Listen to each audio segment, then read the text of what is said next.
Welcome back to our continuing study of the Gospel of Matthew. We have been focused in Matthew chapters 26 with Jesus in front of the Jewish leadership. We've talked about Judas Iscariot. And now, as we pick up in Matthew chapter 27 and verse 11, we have the trial of Jesus move to the Roman side of the equation. Jesus appears before Pilate. Matthew chapter 27 and verse 11, reading from Willis Barnstone's The New Covenant. Matthew 27 verse 11, just one verse. Later, Yeshua stood before the governor, and the governor asked him, "Are you the king of the Jews?" And Yeshua said, "You say so." There have been some great empires in world history. If you turn and look at Chinese history, and you look at the period for which and around which the Roman Empire emerges, you have the Zhou dynasty in China, Zhou, pronunciation may be just slightly off. And this empire would be still around towards the end of the Roman Empire's presence in Western Europe began to collapse and fall. So China has a number of great empires. If we turn to Central Asia, we can think of the Achaemenid Empire, Achaemenid Empire. That's the formal name. We think of it as the first great Persian Empire, which emerges in about 550 before the Common Era and is still going forward, but relatively brief history begins to collapse and passes away in 350 before the Common Era. Biblically speaking, it's the one we associate with books like Ezra, Nehemiah, and of course, Esther. Now, we could look, and this empire, of course, would be eclipsed by the rise of the Alexander the Great. And Alexander the Great had a very fleeting empire that would collapse with his early demise and result in several daughter empires that would emerge. We can turn and look at, say, early European history and look at Charlemagne's empire. Charlemagne is his name, but that simply means Charles the Great in English. And his empire that led to what has been called the Carolingian Renaissance, a period of renewal and revitalization in terms of education, the arts, the letters, etc. And then we can turn to, say, the Americas. And while our records are less clear because we don't have the written records that we know of in the European sense, but archaeologists are helping us to learn more about the Incas and the Mayans and their empires. We could turn to the continent of Africa. Africa often gets short shrift in world history, but Africa, of course, in the north had the Carthaginian Empire. Of course, the Carthaginians didn't do too well versus the Romans, but also within Africa, we have the Songhai Empire. Again, pronunciation somewhat questionable, maybe, Songhai. In other words, and then more recent in European history, think of the Russian Empire that more or less comes to its peak in the 19th century. Russia and many of the Central Asian countries that we know as the Stans today, STANS. The world has seen empires come and go. When it comes to the question of what is the greatest empire the world has seen, that is a question that probably cannot be definitively answered. Though there's no question that one of the empires that is up for consideration is the Roman Empire. I mean, obviously, questions like that get into ethnic sensibilities, right? If you're Chinese, you're going to have one set of opinions. If you're European, one thing. If you are a native or indigenous American, as in Central or Latin, what is now Latin America, you might have a different opinion. But by markers that anybody can use, the Roman Empire was great as an empire.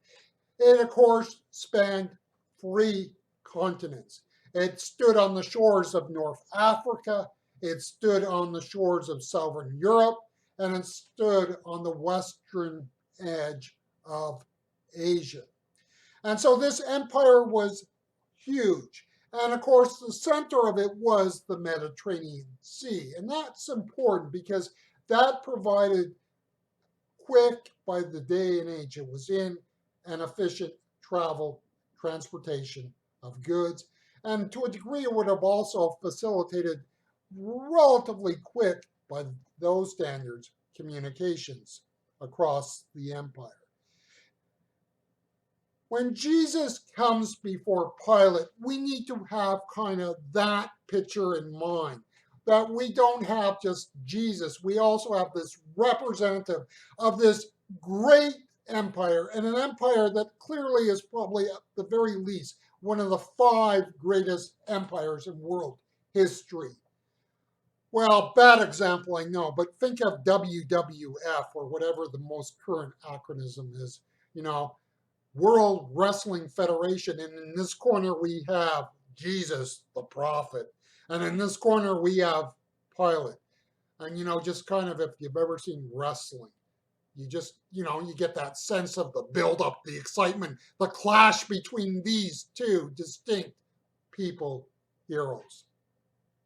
It will be the clash of the kingdom of God versus the clash of the kingdom of men. In John chapter 18, verse 31, we have an important clue here that we want to feed into this to give us perspective of why Pilate becomes important in this question. In this reference in John chapter 18 and verse 31, we are told that, in effect, that the Jews who ruled in Jerusalem did not have the power of capital punishment. So they are turning to Pilate because legally, by Roman standards, they could not execute a person. Wink, wink, nod, nod. I mean, obviously, there is a sense in which, as I've said earlier, I suspect that Caiaphas, if he was like most leaders and politicians of his ilk and sort in history, had his means to deal with certain people he didn't want around anymore. And the Romans would take a look the other way at times.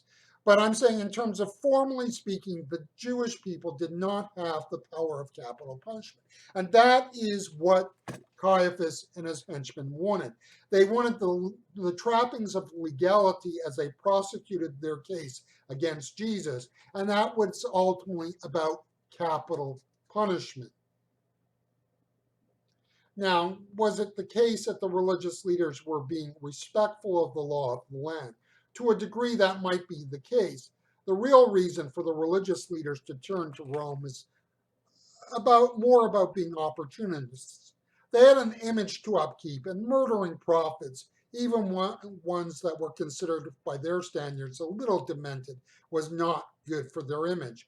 It was also a case, once again, that shows that these leaders were interested in political power more than religious faith and or religious truth. The key issue would be whether Jesus was a king or not.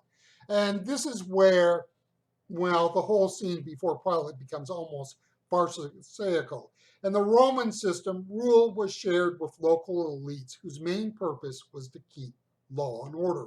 Like any empire, there was a constant danger that rebellion in one area could destabilize the empire and lead to rebellion in other areas. And think of the latter Roman Empire as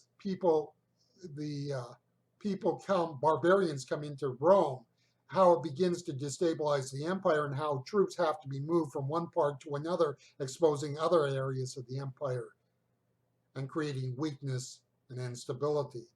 The ability of an empire to last is connected to its ability to absorb people in its system while keeping potential threats at bay. If the religious leaders could convince Pilate that Jesus saw himself as a king, then Jesus would represent a potential threat to Roman law and order. The problem, of course, is that Jesus does not look or sound like a king to Pilate. Pilate was a Roman bureaucrat who would have gotten to the position of governor by surviving the rough and tumble world of Roman politics. In other words, Pilate would be seeing Jesus through the lens of his political experience and would have a hard time seeing how this lightweight, featherweight, as it were, represented a threat to Rome, its rule, its governance, and its dominance.